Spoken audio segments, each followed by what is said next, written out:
Baik, kita mulai. Assalamualaikum warahmatullahi wabarakatuh. Alhamdulillahirabbil alamin wassalatu wassalamu ala asrafil anbiya'i wal mursalin wa ala alihi wa ashabihi wa man tabi'ahu bi ihsanin ila yaumiddin.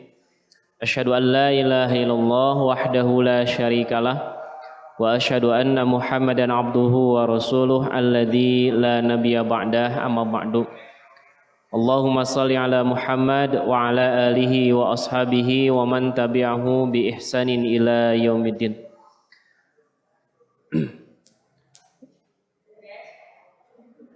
Alhamdulillah, segala puji hanya milik Allah. Pada kesempatan sore hari ini dengan izin Allah kita bisa berkumpul di majelis ilmu. Insyaallah mudah-mudahan kebersamaan kita pada sore hari ini senantiasa diberkahi oleh Allah Subhanahu wa taala. Baik, hadirin jamaah rahimakumullah. Pada sore hari ini kita akan membahas sebuah tema yang sudah tidak asing lagi ya. Kita sering mendengar istilah berkah ya atau keberkahan. Nah, kita akan lihat di dalam Al-Quran Allah Subhanahu wa taala menggambarkan kepada kita ya menggunakan lafaz-lafaz berkah. Dan ini banyak sekali di dalam Al-Quran Allah mengungkapkan dengan lafaz al-barakah atau mubarak atau tabarakah, keberkahan ya. Nah, pada kesempatan siang hari ini bukan siang ya, sore ya. Itu setengah 12 kene soalnya. Ya. Baik. Nah, kita akan bahas tentang masalah keberkahan ya. Berkah itu apa artinya, Pak? Berkah itu apa? Berkah ya, barokah ya. Nah, ini kalau kita lihat secara bahasa ya, al-barakatu ya, barokah. Barokah itu kalau secara bahasa artinya adalah an-nama'u wa ziyadah ya, tumbuh dan berkembang ya, tumbuh dan berkembang maka disebut dengan barokah ya. Jadi barokah itu tumbuh dan berkembang ya. Jadi lamun aya jelema baheulana pewot ayeuna gendut ya. Berkah tidak, Pak? Ya. Berkah tahu berkah. Nah, jadi kalau secara bahasa barokah itu begitu. Ya, jadi barokah itu adalah tumbuh berkembang maka disebut dengan barokah. Kita lihat dalam kitab Al-Mufradat fi Gharibil Quran yang ditulis oleh Ar-Raghib Al-Asfahani, aslul barki. Jadi barokah itu dari 3 huruf ya. Ba, ro dan kaf. Aslul barki sadrul ba'ir. Asal makna al-barku ya. Asal makna al-barku itu adalah sadrul ba'ir, dada atau punggung unta yang menonjol. Maka disebut dengan barokah. Ya, jadi sesuatu yang menonjol karena sesuatu ini berbeda dari tubuh yang lainnya, maka disebut dengan al-barku ya, barokah. Nah, diulang sok istilah berkat ya. Alhamdulillah menang berkat. Nah, lamun diurang berkat teman, Pak. Beda deh artinya dari orang mah ya. Gitu. Ya. Ayo orang ngaji, aya berkatna teh. Ya. Nah, jadi kalau secara bahasa ya berkah itu sadrul ba'ir. Jadi pada diri unta itu ada sesuatu yang menonjol ya, punggung unta, maka disebut dengan al-barku. Kemudian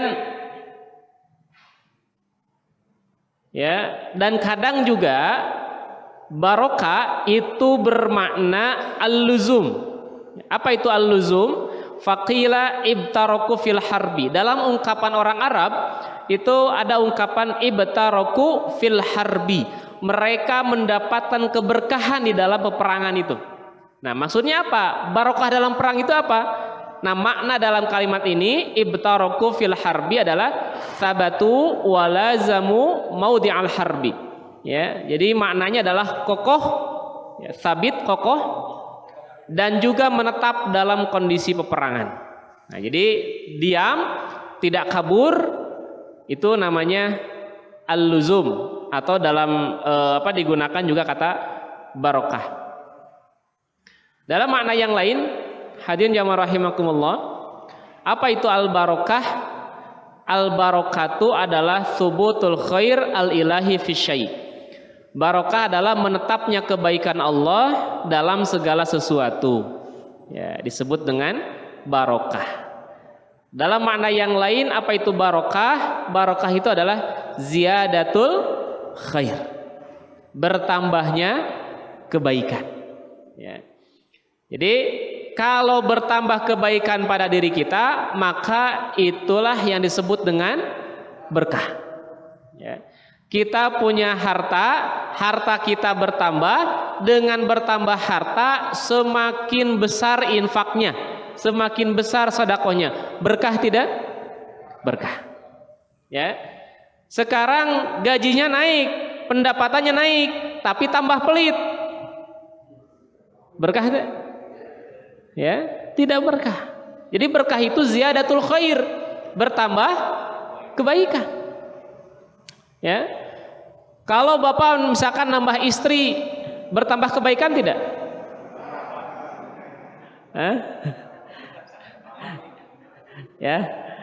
Gitu. Jadi al-barakatu itu adalah ziyadatul khair, bertambahnya kebaikan.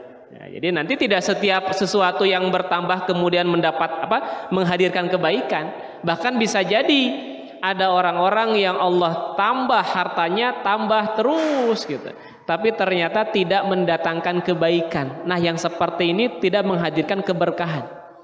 Ya. Dalam Quran disebutnya dengan istilah istidraj. Ya, jadi tambah terus kenikmatannya itu untuk menambah siksa mereka. Baik, hadirin jamaah rahimakumullah, kita akan lihat bagaimana Al-Quran berbicara tentang keberkahan. Ini hanya sebagian kecil ya. Pada sore hari ini sebagian kecil saya sampaikan ayat-ayat yang berbicara tentang keberkahan. Banyak lagi ayat-ayat yang lain ya. Al-Quran mengungkapkan dengan kata-kata berkah. Yang pertama, di dalam surat Ali Imran ayat 96. Ya, di dalam surat Ali Imran ayat 96, a'udzubillahi minasyaitonir rajim. Inna awwala baitin wudi'a lin-nasi lalladzi bi Bakkata mubaraka wa hudan lil alamin. Inna awwala baitin, sesungguhnya rumah yang pertama kali dibangun, wudi'a linnas, untuk manusia.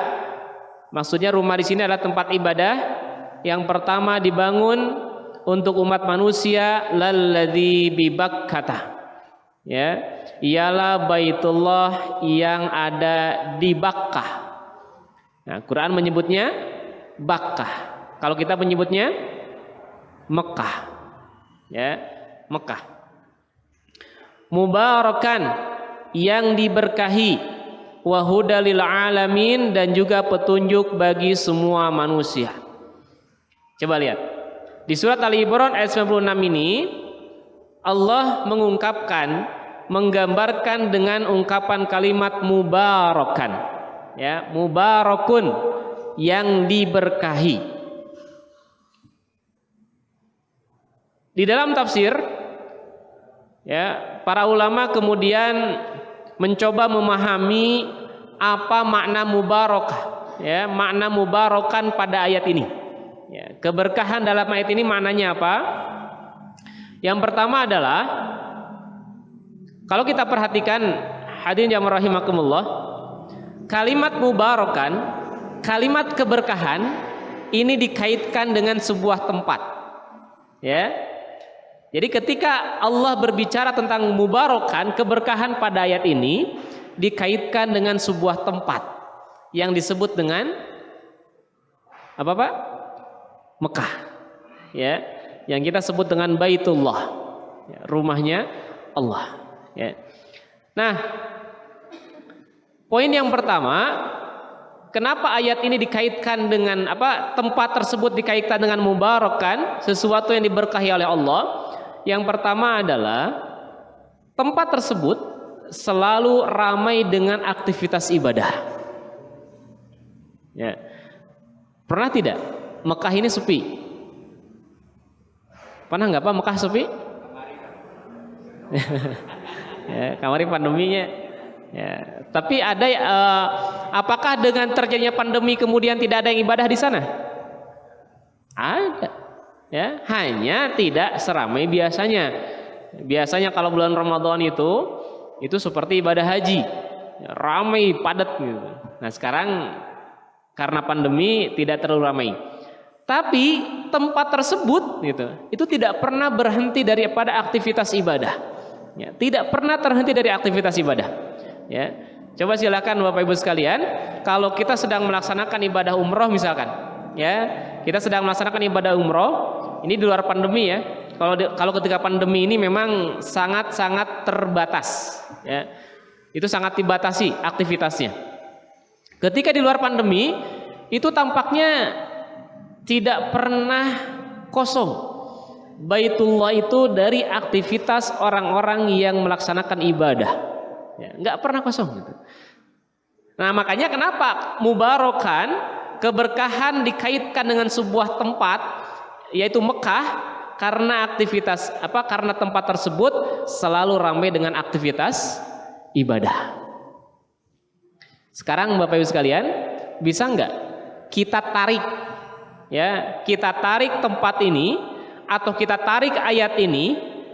Pertanyaannya adalah, apakah keberkahan pada ayat ini itu hanya dikhususkan buat sebuah tempat yang disebut dengan Mekah atau Baitullah? Mungkin tidak.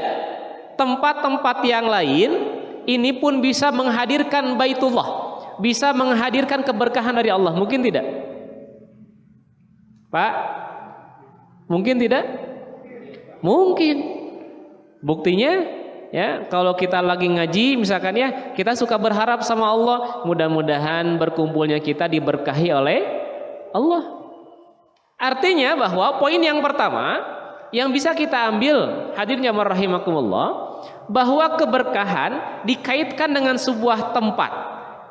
Ya, poinnya adalah kalau kita ingin, kalau kita punya tempat, ya, kalau kita punya tempat, kita punya rumah, kita punya gedung, kita punya kantor, kalau ingin tempat itu diberkahi oleh Allah, maka hadirkan apa Pak? Aktivitas ibadah di situ. Ya, hadirkan aktivitas ibadah di situ. Kalau tempat kita ingin diberkahi oleh Allah, makanya Nabi SAW mengingatkan kepada kita, la taj'alu buyutakum maqabir. Jangan kalian jadikan rumah-rumah kalian seperti kuburan. Emang ada rumah yang seperti kuburan? Ada. Yang seperti apa rumah yang seperti kuburan itu? Rumah yang tidak digunakan untuk aktivitas ibadah. Ya. Maka Nabi kemudian mengajarkan kepada kita, ya, kalau rumah ingin diberkahi, maka kata Nabi, perbanyaklah sholat sunnah di dalam rumah kita. Ya, perbanyak sholat sunnah. Gitu. Makanya kalau kita lihat kitab-kitab fikih Bapak Ibu sekalian, itu hampir aktivitas Nabi kalau terkait dengan aktivitas yang sunnah, terkait dengan sholat sunnah, itu rata-rata dikerjakannya di rumah, ya, gitu. Kalau yang wajib Nabi di masjid. Ini ada Ustaz, rumah Nabi mah berdampingan dengan masjid. Orang makan jauh jeung masjid, ya. Sekarang misalkan bapak-bapak ingin sholat sunnah qobliyah subuh di rumah. Gitu. Qobliyah subuh di rumah, datang ke masjid, ya, pas tinggalin rakaatna kan. Gitu. Ya. Nah, tapi memang sunnahnya begitu. Ya, kenapa Nabi kalau sholat sunnah di rumah? Karena kata para ulama ya, kata para ulama untuk menjaga keikhlasan. Ya, untuk menjaga keikhlasan, Nabi lebih banyak melaksanakan sholat sunnah di dalam rumah. Sedangkan sholat yang wajib itu Nabi senantiasa mengerjakannya di masjid. Ya, apalagi bagi kaum laki-laki. Ya. Kalau wanita di mana? Nah, kalau wanita silahkan seutama-utama sholat wanita di rumah. Tapi kata Nabi, la tamna'u nisaakum, jangan kalian melarang wanita-wanita kalian untuk berangkat ke masjid. Ya, gitu. Nah, ini hadirin jamaah rahimakumullah. Jadi kalau kita ingin diberkahi, tempat kita ingin diberkahi oleh Allah, maka gunakan tempat tersebut dalam aktivitas ibadah. Ya, gitu. Sekarang rumah besar, kita punya gedung besar, tapi tidak pernah digunakan untuk beribadah, tidak ada lantunan ayat suci dari rumah itu, ya, maka tidak hadir keberkahan. Ya, tapi kalaupun rumahnya kecil, tapi senantiasa dipakai aktivitas ibadah, maka insya Allah rumah itu menjadi berkah. Ya, Pak, mending rumah besar tapi jarang dipakai ibadah, tara dipakai ibadah, atau rumah kecil tapi sering dipakai ibadah?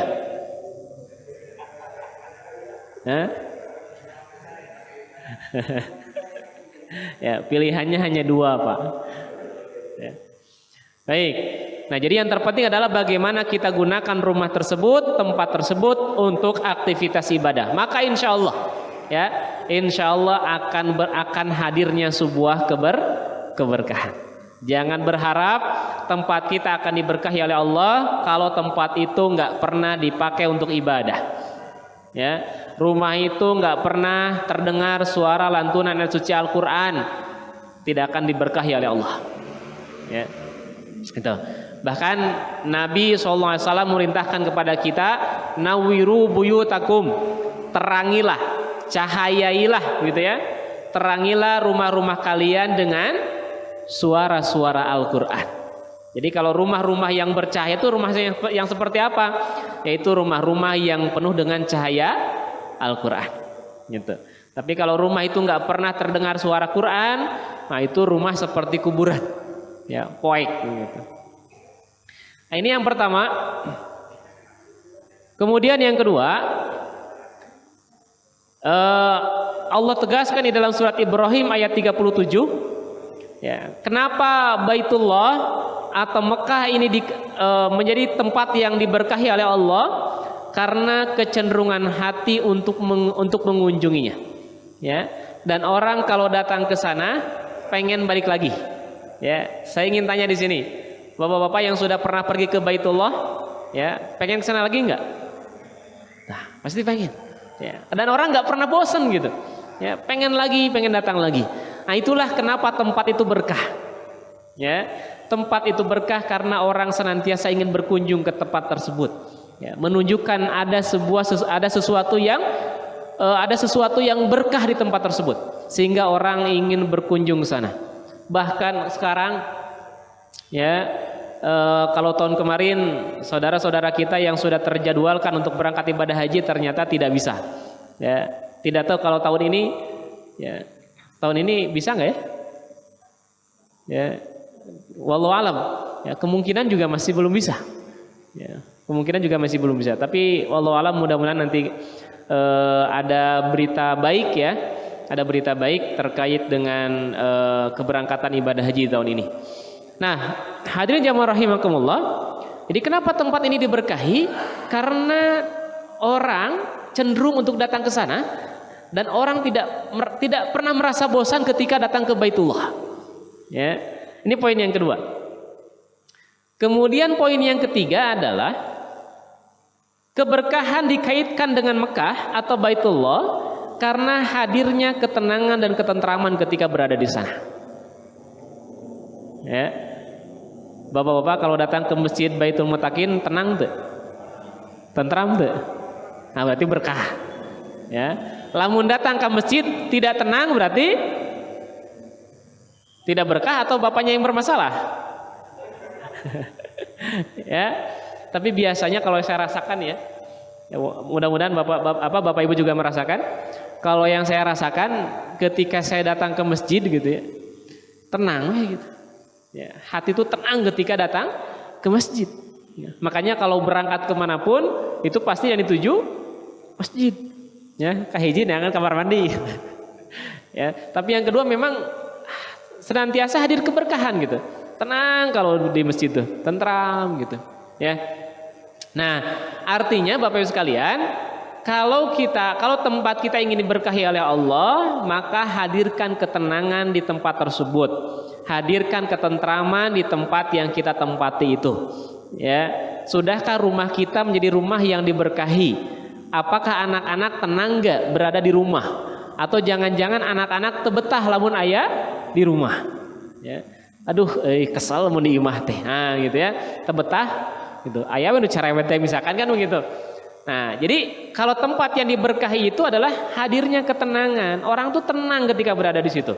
Ya, tentram ketika berada di situ. Itulah tempat yang diberkahi itu. Ya. Kemudian yang keempat, ayat ini keberkahan ini dikaitkan dengan Baitullah karena Allah cukupkan urusan dunianya.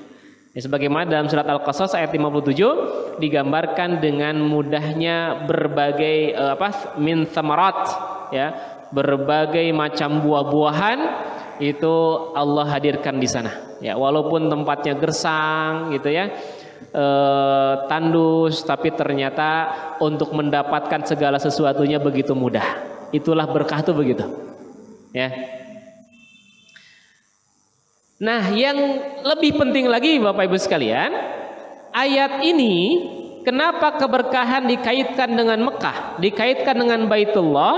Karena ada sosok ahli tauhid yang tidak pernah bosan untuk berdoa. Siapa itu?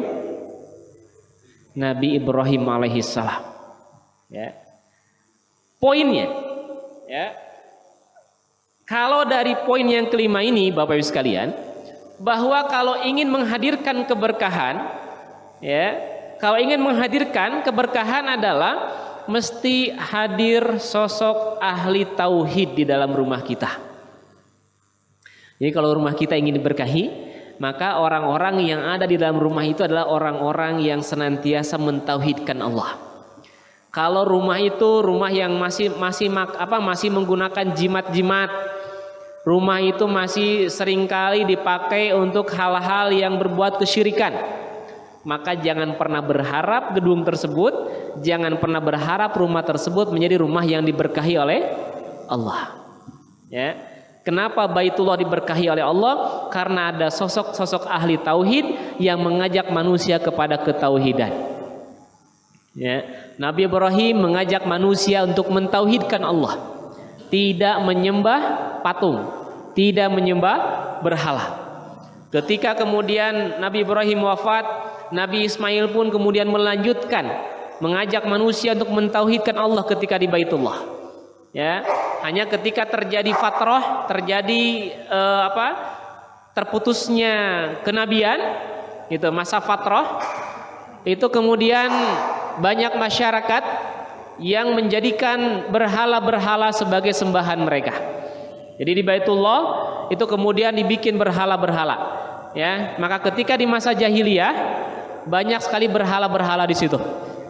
Ketika munculnya Rasulullah SAW, maka Rasulullah SAW kemudian membersihkan kesyirikan-kesyirikan dan dijadikan tempat tersebut menjadi tempat yang penuh dengan ketauhidan kepada Allah. Ya, jadi kalau kita ingin diberkahi oleh Allah, maka kita mesti menjadi sosok yang bertauhid. Tempat tersebut mesti diisi dengan orang-orang yang bertauhid kepada Allah. Sekali lagi, Bapak Ibu sekalian, jangan berharap rumah kita ingin mendapatkan keberkahan dari Allah. Jangan berharap tempat kita diberkahi oleh Allah kalau tempat kita masih digunakan untuk kesyirikan-kesyirikan.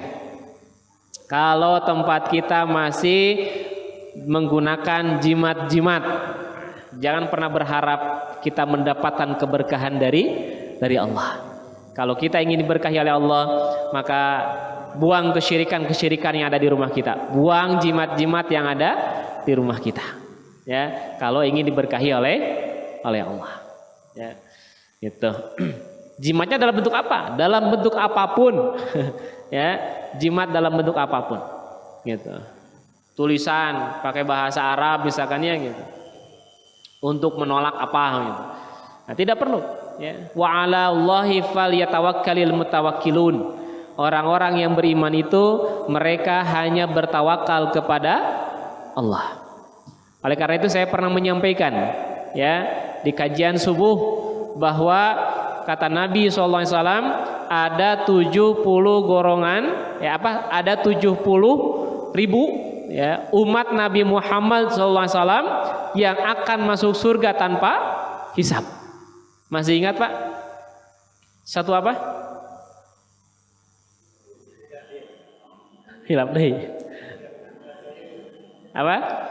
Satu adalah orang wala yastarkun, orang yang tidak minta diruqyah. Nah, itu ya. Orang yang tidak minta diruqyah. Ya, ruqyah dari kata rokok ya. Jadi rokok itu artinya doa. Ya, dalam bahasa Arab sering juga diterjemah dengan jampe-jampe. Ya, jadi orang yang akan masuk surga tanpa hisab, bi ghairi hisabin wal adzabin wala yastarkun, mereka adalah orang-orang yang tidak menggunakan jampe-jampe. Ya. Gitu. Kalau kita meruqyah diri kita sendiri boleh? Boleh. Ya, bahkan memang Nabi SAW menganjurkan kalau meruqyah itu nggak usah meminta ruqyah kepada orang lain. Ya, sudah ruqyah saja oleh diri kita. Gitu. Ruqyah itu doa sebetulnya. Ya. Nabi kalau nengok orang yang sakit, Nabi meruqyah, mendoakan, ya Allahumma robban nas, kan begitu, ya. Gitu. Nabi kalau beliau mau tidur, kemudian beliau membaca 2 surat Al-Mu'awwidhatain, surat Al-Baqarah dan surat Al-Baqarah, ya, surat An-Nas dan surat Al-Falaq. Ya, kabayang sebelum tidur baca Al-Baqarah gitu, kamu tunduh, ya. Nah, jadi itu Bapak Ibu sekalian, ya, jadi la yastarkun, mereka tidak meminta ruqyah atau mereka tidak menggunakan jampe-jampe. Kemudian yang kedua wala yatatayyarun, mereka tidak tiaroh. Ya, apa itu tiaroh? Nah, ya, jadi tiaroh itu menghubungkan sesuatu dengan sesuatu. Jadi tiaroh dari kata ta'ir, ta'ir itu burung. Jadi orang Arab itu biasa mereka untuk meyakinkan sesuatu, biasanya mereka menerbangkan burung. Terbangkan burung. Kalau burung ke sebelah kiri, ini sial. Jangan nikah hari ini. Nah, misalkan gitu ya. Jangan bepergian hari ini, bakal sial. Tapi kalau burungnya ke sebelah kanan, ini bakal untung. Ya, mereka begitu, ya. Jadi menggantungkan sesuatu kepada burung atau menggantungkan sesuatu kepada benda, maka disebutnya dengan tiaroh. Ya, gitu. Nah, dalam keyakinan kita, maka itu hal-hal seperti itu kemudian mesti kita jauhi, ya. Dan banyak lagi, ya, banyak lagi contoh-contoh yang lain. Nah, ini Bapak Ibu sekalian, ya. Jadi wala yatatayyarun, kemudian yang ketiga apa?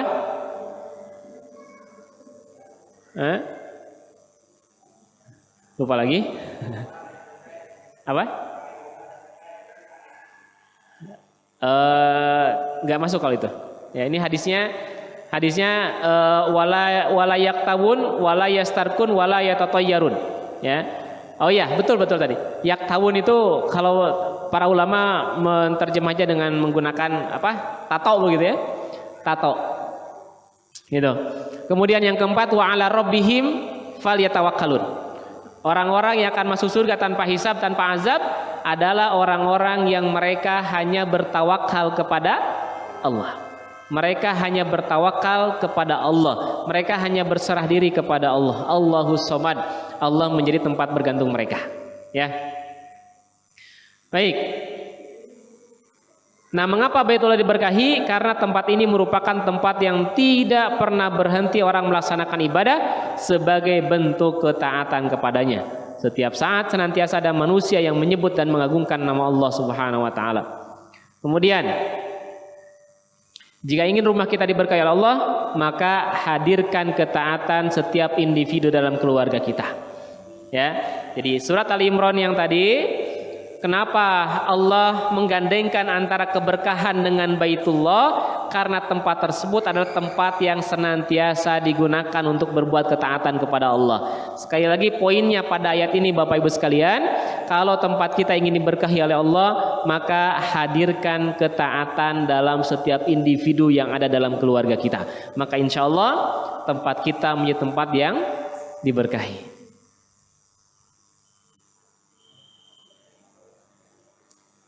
Ya. Kemudian yang kedua, poin yang kedua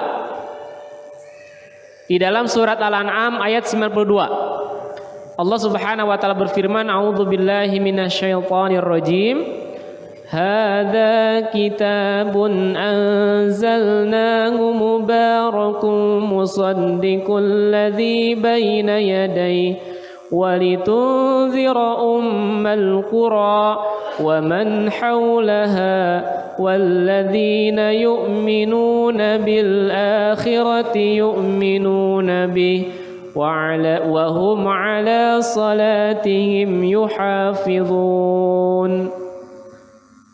Yang menjadi poin bahasan kita pada sore hari ini adalah ada pada kalimat mubarakun, ya, yang digaris bawahi. Hadza kitabun, ini adalah kitab.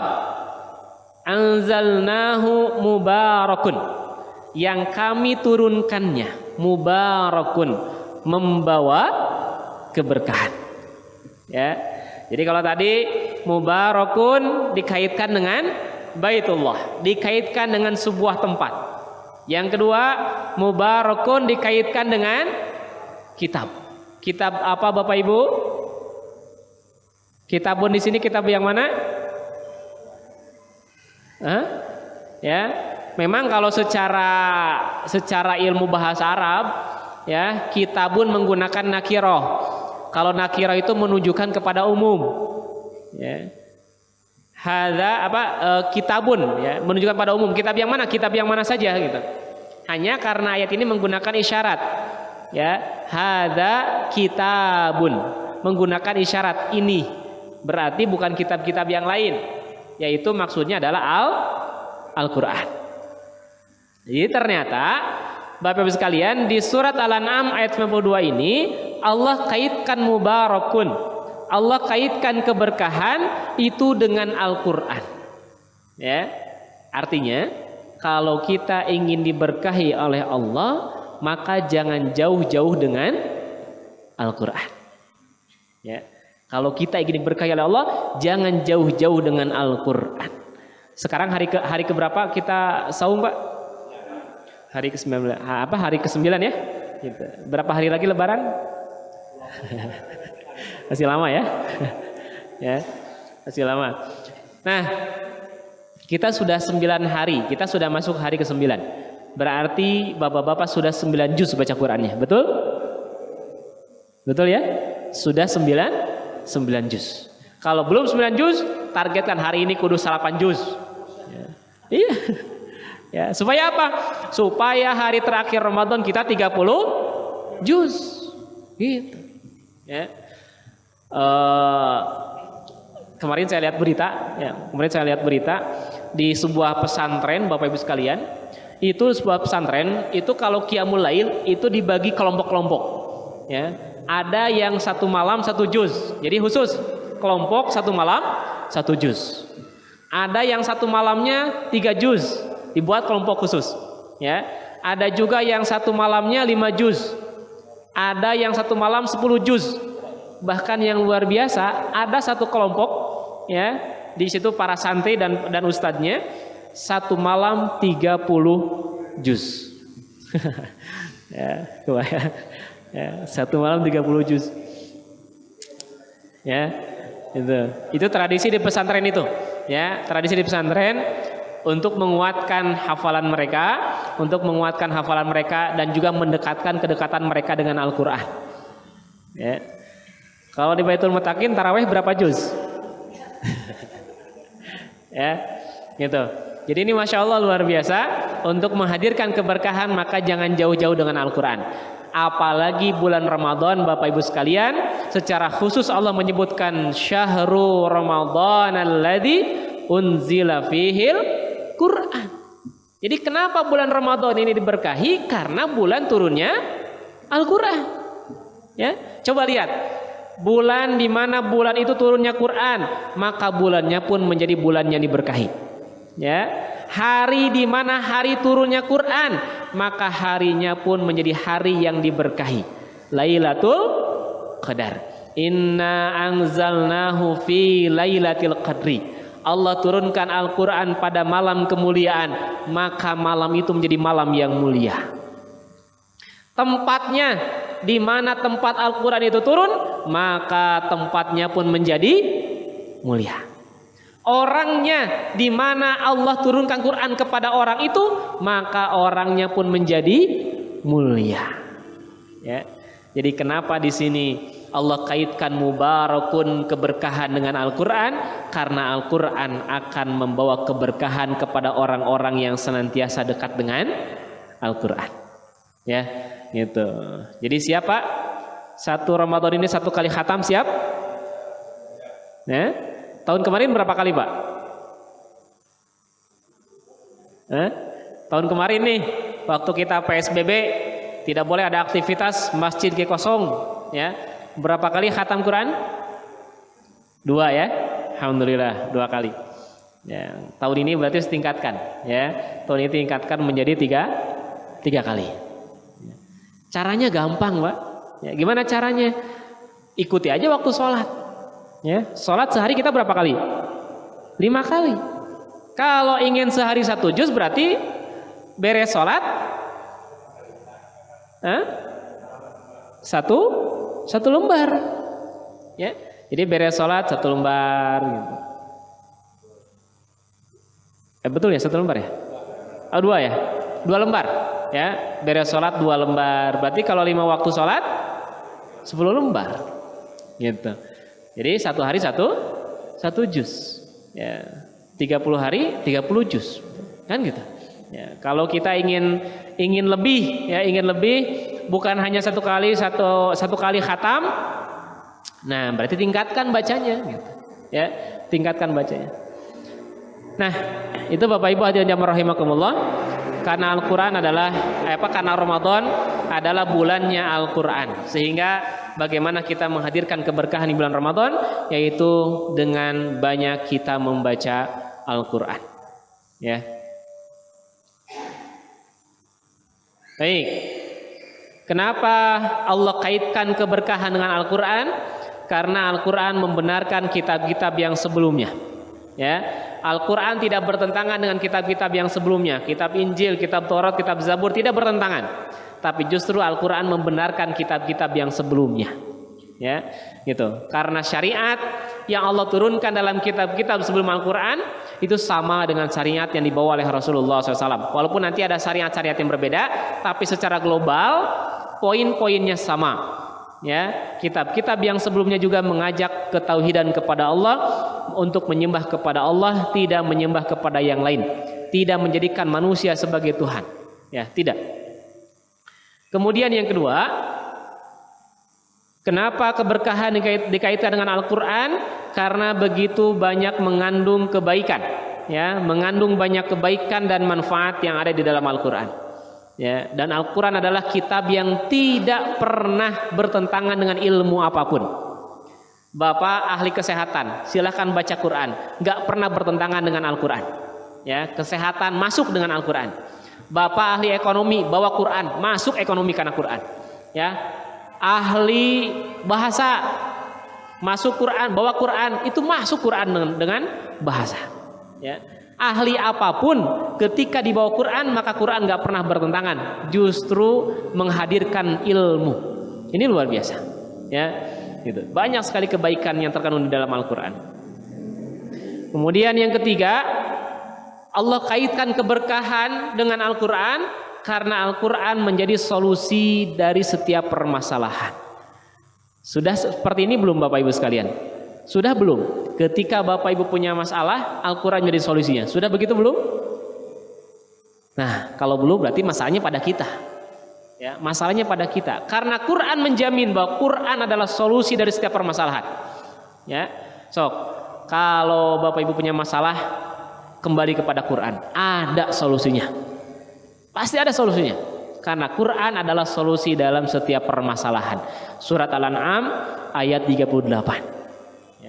Kalau selama ini kita punya masalah dan Quran belum memberikan solusi, karena berarti kita masih jauh dari Quran dan kita tidak mau mencari solusi di dalam Quran. Ya, sampai ada kisah seorang santri, ya, seorang santri bertanya kepada gurunya, Kiai, apakah betul semua permasalahan ada dalam Al-Quran? Kata Kiai, betul. Ya, semua permasalahan hidup di muka bumi ini ada dalam Quran. Kemudian si santri nanya, Pak Kiai, kalau gitu coba tunjukkan kepada saya satu ayat yang menjelaskan bagaimana cara membuat roti. Ayat tuh ayatnya Pak? Ada nggak ayatnya? Ya, satu ayat yang menjelaskan tentang bagaimana cara membuat roti. Ada nggak ayatnya? Ya, ada Pak ayatnya. Ya, kata Kiai, kata siapa cara membuat roti tidak ada? Ada ayatnya. Mana ayatnya Pak Kiai? Dibacakanlah ayatnya. Fas'alu ahla dzikri in kuntum la ta'lamun. Tanyakanlah kepada orang yang ahlinya jika kamu tidak tahu. Itu ayatnya. Jadi kalau Anda ingin tahu bagaimana cara buat roti, tanya ke mana Pak? Tanya ke tukang roti. Itu ayatnya, ya, gitu. Bahkan dulu ada ya suka ada yang bertanya, Pak Kiai, itu ketika Nabi Sulaiman, ya, ketika Nabi Sulaiman menggunakan kuda dengan para pasukannya, kemudian tiba-tiba Raja Sulaiman itu terhenti karena ada serombongan semut. Ya. Kemudian Nabi Sulaiman berbicara dengan semut itu. Ya. Nah pertanyaannya, ini pertanyaannya Cina. Itu semutnya tuh laki, ya, laki-laki atau perempuan? Jenis laki-laki atau jenis perempuan? Nah, sampai ada yang nanya begitu Pak. Ya, tapi ternyata memang subhanallah begitu indah Al-Quran. Ya, kata Pak Kiainya bahwa yang semut yang berbicara dengan Sulaiman pada saat itu jenisnya perempuan. Kenapa perempuan? Karena Quran menggunakan kata qalat. Ya, ada tak mati, tak sukun. Kalau tak sukun menunjukkan apa? Menunjukkan muannas. Ya, jadi semua permasalahan ada jawabannya di dalam Al-Quran. Jadi kalau kita punya masalah, Al-Quran belum memberikan solusi, pertanyaannya, maukah kita menjadikan Al-Quran sebagai solusi dari permasalahan kita? Yang kedua, nah, kitanya itu tadi, ya, apakah kemudian mau tidak kita menjadikan Al-Quran sebagai solusinya? Ya, atau mau tidak kita membuka Quran sehingga memberikan solusi dari setiap permasalahan yang sedang kita jalani atau yang sedang kita hadapi. Baik, yang keempat Bapak Ibu sekalian, Al-Quran, kenapa keberkahan dikaitan dengan Al-Quran? Karena Al-Quran adalah sebagai penawar dari kegelisahan, penawar dari kegalauan. Ala bidzikrillah tatmainnul qulub. Ya, ingatlah dengan berzikir kepada Allah, dengan membaca Quran, maka ini akan membawa ketentraman hati. Ya, Ustaz, saya baca Quran tapi anggerwe galau kene, gelisah kene. Ya, nah, berarti yang bermasalah diri kita. Ya, ini ada sebuah kisah bagaimana luar biasanya para ulama. Ada sebuah kisah, ada seorang ulama, saya lupa namanya begitu ya. Pada saat itu beliau harus dioperasi. Ya, jadi beliau harus dioperasi. Kalau zaman sekarang orang kalau mau dioperasi kan bisa dibius ya, bisa dibius sehingga dia nggak sadarkan diri. Lamun zaman baheula kumaha carana Pak? Ya, zaman dulu bagaimana caranya? Ketika orang itu ulama ini mau dibius, mau dioperasi, belum ada alat pembiusan pada saat itu. Ya, akhirnya kata ulama ini, tabib gitu ya, dok, bahasa nama gitu ya, dok. Silahkan nanti engkau operasi karena ada borok pada kakinya sehingga kakinya harus diamputasi, ya. Itu harus dipotong. Kata ulama ini, silahkan nanti engkau silahkan sama dokter diamputasi, potong kaki saya ketika saya sedang benar-benar merasakan nikmatnya bersama Quran, ya. Akhirnya si ulama ini, orang soleh ini, dia baca Quran, ya, Quran yang ada dalam hafalannya dia baca sampai betul-betul dia menghayati Quran. Kemudian sang dokter pun memulai memotong kakinya, ya. Sampai akhir selesainya memotong kakinya, si orang ini terus dia membaca Quran, masya Allah, ya, sampai seperti itunya, Pak. Ya, sampai seperti itunya. Jadi betul-betul dia resapi, dia baca Quran bukan hanya sekedar keluar dari lisannya saja, tapi masuk ke dalam jiwa-jiwa mereka. Ya, gitu. Maka bagaimana kita menghadirkan Quran dalam jiwa kita, maka insya Allah Quran akan menjadi penawar dari kegelisahan kita. Kemudian yang kelima adalah Quran bisa mencegah dari perbuatan buruk dan maksiat. Yang keenam, kabar gembira, pahala dan ampunan. Karena Quran, ya, memberikan kabar gembira akan pahala dan ampunan dari Allah Subhanahu wa taala. Nah, kata kuncinya Bapak Ibu sekalian, bagaimana Al-Qur'an mampu memberikan keberkahan kepada kita? Ya, ini dari sudut pandang yang saya pelajari, ya, yang saya pahami, artinya nanti bisa muncul dari sudut pandang yang lain.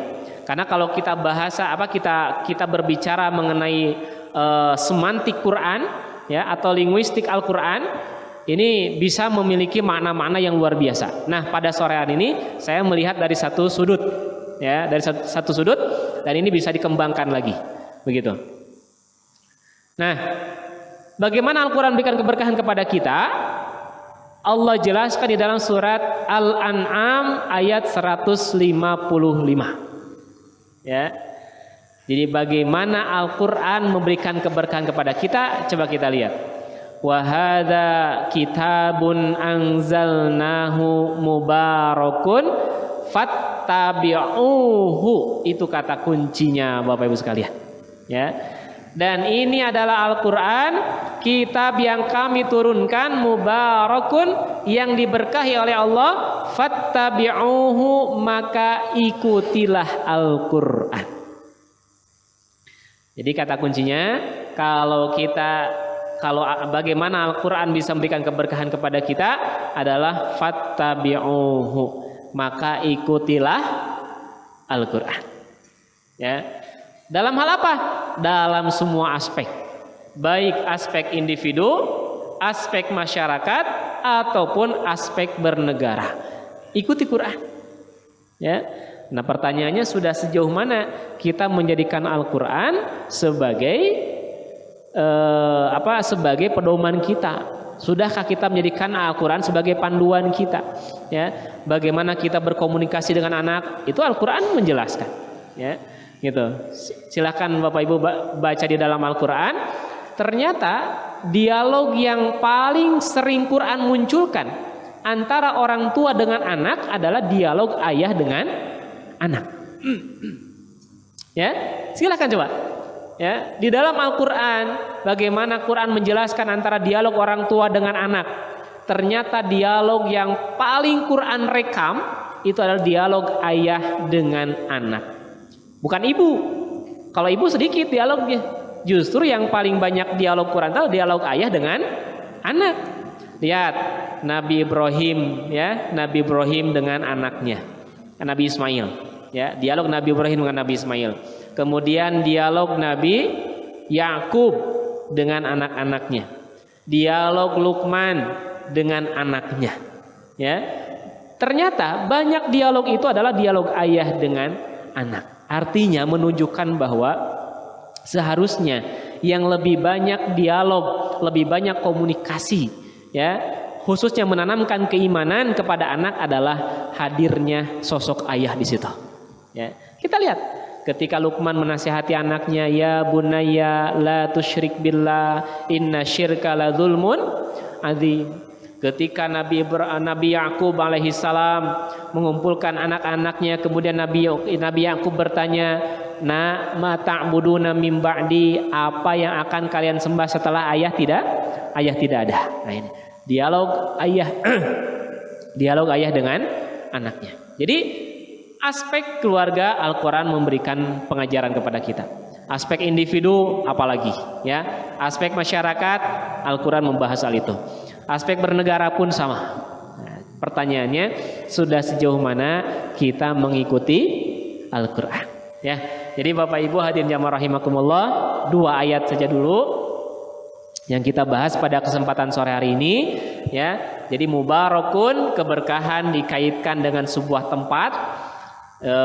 Pada ayat ini adalah surat Ali Imran, yaitu berkaitan dengan Baitullah Mekah. Poinnya, kalau tempat kita ingin diberkahi oleh Allah, maka mesti hadir ketaatan di tempat itu. Gunakan tempat itu untuk beribadah kepada Allah, maka insya Allah berkah. Ya, masjid ini insya Allah akan berkah karena masjid ini digunakan untuk beribadah kepada Allah. Masjid ini digunakan oleh orang-orang yang ingin taat kepada Allah. Makanya kalau ada masjid yang justru menghadirkan orang-orang yang taat orang-orang yang durhaka kepada Allah, orang-orang yang mendurhakai Allah dan Rasulnya, Nabi memerintahkan supaya masjidnya dihancurkan saja. Ya, sebagaimana Masjid Diror. Ya, Masjid Diror di zaman Nabi adalah masjid yang dibangun bukan untuk mendekatkan diri kepada Allah, tapi justru untuk menghadirkan permusuhan dan kebencian. Oleh Nabi disuruh untuk dihancurkan. Kenapa? Enggak berkah. Nah gitu ya. Kemudian yang kedua, surat apa tadi? Surat apa tadi? Saya lupa ya. Nah ini surat Al-An'am ayat 92 ya. Jadi kalau hidup kita ingin diberkahi oleh Allah, maka jadilah pribadi-pribadi yang dekat dengan Al-Quran. Jadilah pribadi yang bersahabat dengan Quran. Jangan berharap kita menjadi pribadi yang diberkahi oleh Allah kalau kita masih jauh dari Al-Quran. Ya, itu 2 poin atau 2 ayat yang bisa kita bahas pada sore hari ini. Mudah-mudahan kita bisa istiqomah untuk berbuat ketaatan kepada Allah dan istiqomah untuk senantiasa bersama dengan Al-Quran. Wallahu a'lam bishawab. Baik. Mungkin ada yang bertanya. Mungkin saya dulu satu. Tadi dikatakan bahwa Al-Quran itu memberikan keberkahan. Nah ini kemampuan orang dalam Al-Quran itu kan beda-beda. Ada yang hanya bisa baca, ada juga bisa baca tapi belum lancar, ada yang bisa tahu maknanya, sampai tingkatan-tingkatan selanjutnya. Nah ini kan banyak orang yang mengejar target khataman ya. Nah ini seberapa jauhnya tingkatan-tingkatan itu mendapatkan keberkahan. Toh kalau kita ingin mendapatkan makna tentu harus kan pahamnya maknanya dalam ayat tersebut sehingga kita bisa mengaplikasikan. Ini bagi orang-orang yang hanya membaca saja, apakah kebahagiaan berkah? Terima kasih. Baik. Di dalam hadis riwayat Sahih Muslim, ya, Nabi SAW bersabda, Iqra'ul Qur'an fa innahu ya'ti yaumal qiyamah syafi'an li ashabihi. Ya. Hadis tersebut mengungkapkan dengan kalimat Iqra'ul Qur'an. Bacalah Al-Qur'an. Ya, Iqra, bacalah. Gitu. Bagaimana kalau ada orang yang baca tapi dia tidak mengamalkannya? Dapat pahala tidak? Diberkahi enggak bacaannya? Diberkahi, Pak. Ya, diberkahi. Jadi nggak perlu kita katakan kamu memaca terus Quran tapi teu paham-paham, nggak boleh kita katakan begitu. Kenapa? Karena dengan bacanya itu sudah dapat pahala, sudah dapat kebaikan, ya, gitu. Jadi kita nggak boleh meremehkan, merendahkan orang-orang yang baru hanya sekedar membaca. Terus saya bacaan Quran, nah misalkan gitu ya, tapi tengah ngamalkeun. Mudah-mudahan dengan dia membaca Quran bisa menghadirkan pengamalan dia terhadap Al-Quran. Tapi intinya adalah ketika orang membaca Quran dengan bacanya saja dia sudah dapat pahala. Ya, gitu. Iqra'ul Qur'an fa innahu ya'ti yaumal qiyamah syafi'an li ashabihi. Bacalah Al-Qur'an karena orang yang membaca Qur'an ya ya'ti yaumal qiyamah, nanti Quran akan datang pada hari kiamat syafi'an li ashabihi, membawa syafaat bagi orang-orang yang bersahabat dengan Al-Qur'an. Artinya membacanya saja bisa mendatangkan syafaat. Membacanya saja bisa menghadirkan keberkahan. Hanya bagi orang-orang yang sudah bisa membaca, maka dia mesti meningkatkan. Ya, gitu. Jadi yang pertama kewajiban kita adalah membaca Al-Qur'an. Bahkan Nabi SAW bersabda, janganlah kamu anggap bahwa alif lam mim itu satu huruf satu kebaikan, tapi alif satu kebaikan, lam satu kebaikan, mim satu kebaikan. Satu kebaikan sama dengan 10. Ya, jadi kalau kita baca alif lam mim berarti 30 kebaikan. Ya, jadi bacanya saja itu sudah mendapatkan kebaikan yang luar biasa, diberkahi oleh Allah. Gitu. Hanya memang bagi kita yang sering ngaji gitu ya, maka harus ditingkatkan dari membaca, tingkatkan kepada pemahaman. Ya, jadi kita baca ayatnya, kita fahami ayatnya. Kemudian yang ketiga, amalkan ayatnya. Yang keempat, tabligh, sampaikan ayat itu. Ya, gitu. Jadi memang ada 4 ya. Ada 4 pengamalan kita. Ada 4 kaitan kita dengan Quran. Yang pertama kita baca Quran, kemudian yang kedua kita fahami, kita tadaburi, ya, tadaburi ayat-ayatnya. Kemudian yang ketiga kita amalkan setiap ayat-ayatnya, dan yang kelima kita sebarkan kepada orang lain. Itu kewajiban kita, ya, gitu. Kalau kita baru bisa pada tahap membaca, ya nggak apa-apa, sok baca saja. Ya, baca saja. Nah, bagaimana dengan Ramadan ini? Nah, kalau Ramadan ini silahkan punya program untuk mengkhatamkan Quran, itu bagus, ya, gitu.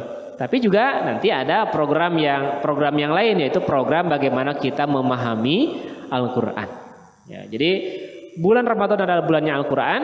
Ya, jadi jangan sampai kemudian kita mengatakan, untuk apa kita khatam gitu ya?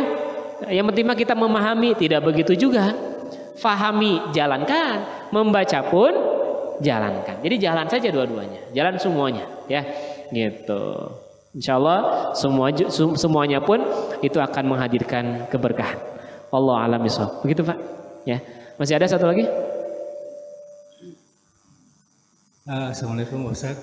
Salam. Kalau kita kaitkan dengan Al-Isra ayat 1 ya, minal masjidil haram ilal masjidil aqsal alladzi barakna haulahu, gitu ya.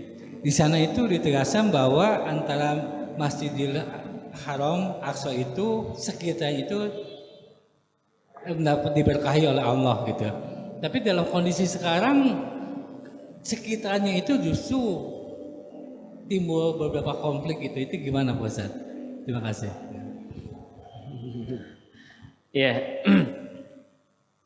Di dalam surat Al-Isra ya. Barakna haulahu.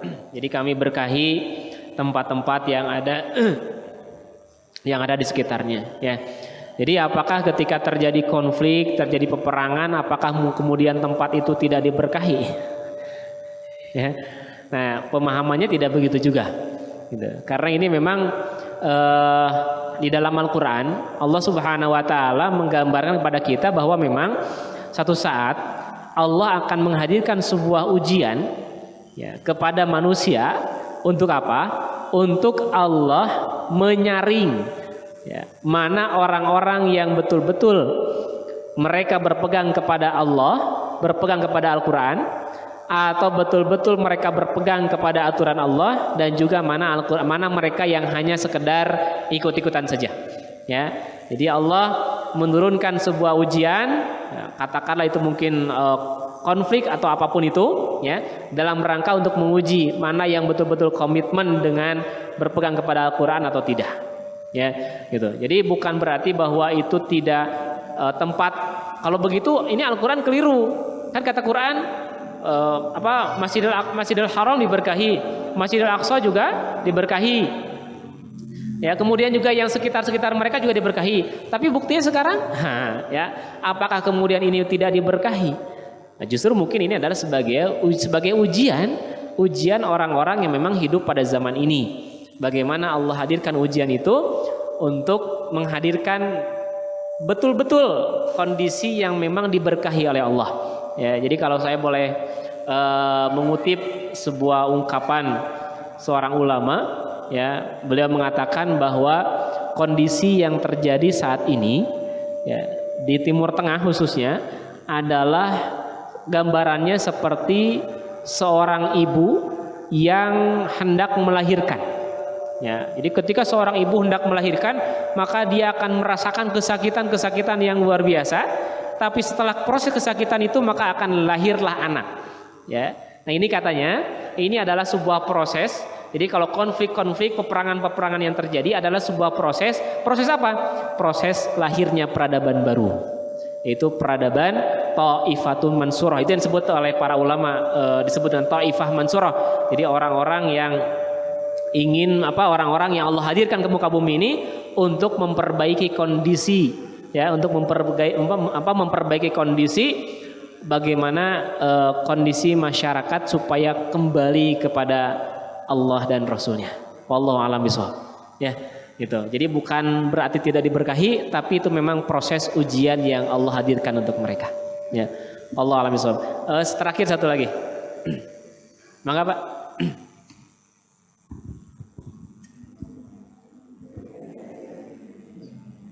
Assalamualaikum warahmatullahi wabarakatuh. Waalaikumsalam warahmatullahi wabarakatuh. Mohon maaf, tadi Pak Ustadz menyampaikan bahwa sebanyak 70.000 orang yang masuk surga tanpa hisab. Saya pernah mendengar di pengajian juga hanya sebanyak 270.000 Bang. Berapa? 270.000, 270 bukan 70. Nah, kami lah menganggap yang lebih baik lah, yang banyak lah yang kita inginkan kan, yang 270 lah. Mudah-mudahan kita ini juga tanpa hisab masuk surga langsung. Amin, insyaallah. Nah, ini yang betul yang mana gitu. Yang kedua, ini apa kriteria apa nih sebetulnya gitu, yang kita bisa masuk surga itu tanpa hisab gitu. Apa saja kriterianya? Mungkin kita kan bisa, apa yang kita bisa perbuat kan mungkin kita perbuat seperti tadi, mungkin menghidupkan, membaca Al-Quran, mungkin sholat tidak tertinggal dan sebagainya.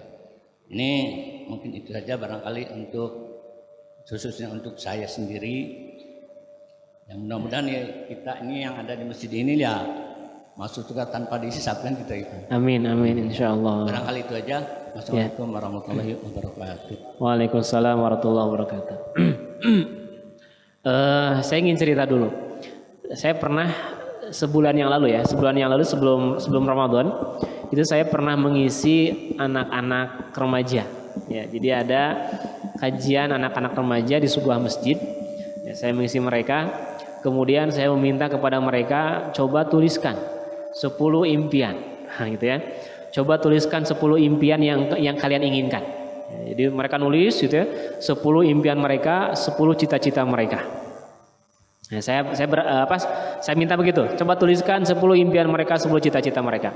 Hampir rata-rata Bapak Ibu sekalian, itu kalau saya minta untuk melakukan hal itu di beberapa tempat yang lain, di sekolah-sekolah atau apapun itu pasti anak-anak itu nulisnya pengen jadi apa, pengen apa gitu, ya. Tapi peristiwa yang kemarin itu sungguh sangat luar biasa, sampai saya masya Allah gitu ya. Kemudian saya minta, ada seorang anak itu usianya, saya minta coba kamu maju ke depan, ya. Usianya 14 tahun Pak, ya, usia 14 tahun. Kemudian coba kamu bacakan apa 10 keinginan yang kamu inginkan. Ya. Si anak yang usia 14 tahun ini, poin yang pertama yang dia tulis adalah dia berharap, dia bermimpi, dia punya cita-cita, dia ingin masuk surga tanpa hisab. Masya Allah. Ya. Jadi seorang anak usia 14 tahun ya, gitu, dia punya impian ingin masuk surga tanpa hisab. Nah, maka kita pun berharap, ya, kita berharap kepada Allah, mudah-mudahan kita termasuk orang yang bisa masuk surga tanpa hisab. Nah, tadi pertanyaan Bapak, ini yang betul yang mana? 70.000 atau 270.000? Yang mana Pak? Ya, pengennya lebih banyak ya, gitu. Hanya memang kalau yang saya baca dalam hadis yang sahih itu ada 70.000 ya. Kalau saya belum baca yang 270.000 saya belum baca ya. Kalau yang saya baca sab'una alfan 70.000 gitu. Memang para ulama pun berbeda pendapat terkait dengan mana 70.000. Ini makna 70.000 atau apa? Nah, ada yang memahami pendapat yang pertama 70.000 itu ya angka 70.000 ya. Jadi angka 70.000 umat Rasulullah. Ya 70.000 angka gitu. Nah, kalau misalkan itu angka, maka 70.000 ini kuotanya sudah terisi 70 orang. Siapa? 70 orang yang meninggal ketika di perang Uhud. Karena Nabi SAW mengatakan, aku berharap semoga yang 70 orang yang meninggal di perang Uhud ini mereka semua masuk surga tanpa hisab. Berarti 70 kuotanya sudah terisi. Ya, tinggal sisanya kan gitu. Nah, itu pendapat yang pertama. Pendapat yang kedua mengatakan bahwa 70.000 ini bukan angka 70.000, tapi menunjukkan multi, artinya banyak. Ya, seperti misalkan ada orang mabok 7 keliling. Ya, mabok 7 keliling, apakah 7 keliling kemudian mabok? Bukan kan gitu. Tapi 7 keliling menunjukkan begitu pusingnya, ya, gitu. Atau naon istilah nama? 7 turunan. Ya. Ya, ieu mah hartana moal beak meskipun 7 turunan. Maksudnya apa? Begitu banyaknya gitu. Ya, jadi termasuk langit. Walaqad khalaqnas samawati walaqad khalaqna sab'a samawat. Dan sungguh kami menciptakan 7 langit. Emang langit ada 7? Nah, wallahu a'lam. Ya, tapi kata 7 kata para ulama itu menunjukkan begitu banyaknya gitu ya. Nah, mana yang betul? Wallahu a'lam bishawab, mana yang betul? Mudah-mudahan kalau misalkan memang makna 70.000 itu adalah makna menunjukkan banyaknya, insya Allah mudah-mudahan banyak umat Nabi umat Rasulullah SAW yang masuk surga tanpa hisab. Ya, tapi dah yakin insya Allah semua umat Rasulullah akan masuk surga, kecuali yang tidak mau. Ya, kecuali yang tidak mau. Nah, tadi kriterianya apa? Tadi sudah saya sampaikan kriterianya. Satu, ya, kita mesti betul-betul mentauhidkan diri kita kepada Allah, jangan menyekutukan Allah. Yang kedua, jangan menggunakan jampe-jampe, ya, jangan menggunakan jampe-jampe itu. Atau jangan minta diruqyah. Walaupun kata para ulama ruqyah itu ada dua, ada ruqyah syar'iyah, ada ruqyah syirkiyah. Gitu. Ya, jadi ada ruqyah yang memang berlandaskan hadis-hadis dari Nabi SAW, seperti tadi Nabi kalau mau tidur Nabi baca Al-Falaq, An-Nas begitu ya. Gitu. Tapi kalau yang saya baca memang lebih anjuran dari Nabi itu kalau kita mau meruqyah, ya, mendoa gitu ya, itu dengan mandiri saja, kita sendiri saja. Wala yastarkun, jangan minta diruqyah. Jangan minta diruqyah, ya. Kemudian juga wala tatayyarun, jangan mengaitkan sesuatu dengan sesuatu. Karena dalam Islam itu tidak ada istilah sial. Sial buat keluar hari ini, nggak ada itu, nggak boleh. Ya. Karena dalam Islam itu tidak ada istilah sial. Ya, semuanya baik dalam pandangan Islam itu. Ya, itu. Sial hujan, berarti turunnya hujan sial, itu nggak boleh. Ya. Bahkan ada sebagian masyarakat dia nggak mau dagang, ya, dia nggak mau bepergian lamun hari Rebo, ya, jadi lamun hari Rebo itu nggak mau pergi kemana-mana, itu nggak mau, gitu, ya. Saya punya kenalan seorang pengusaha, ya, pengusaha bus. Nah, beliau nanya, Ustaz, cenah, aya karyawan saya, eta lamun hari Rebo, cenah, nggak mau narik, jadi nggak mau pergi keluar tuh nggak mau. Keyakinannya lamun Rebo keluar silakan, itu, ya, itu. Padahal dalam Islam tidak ada, ya, tidak ada kaitan sial dengan angka, itu nggak ada, ya, kaitan sial dengan hari itu nggak ada.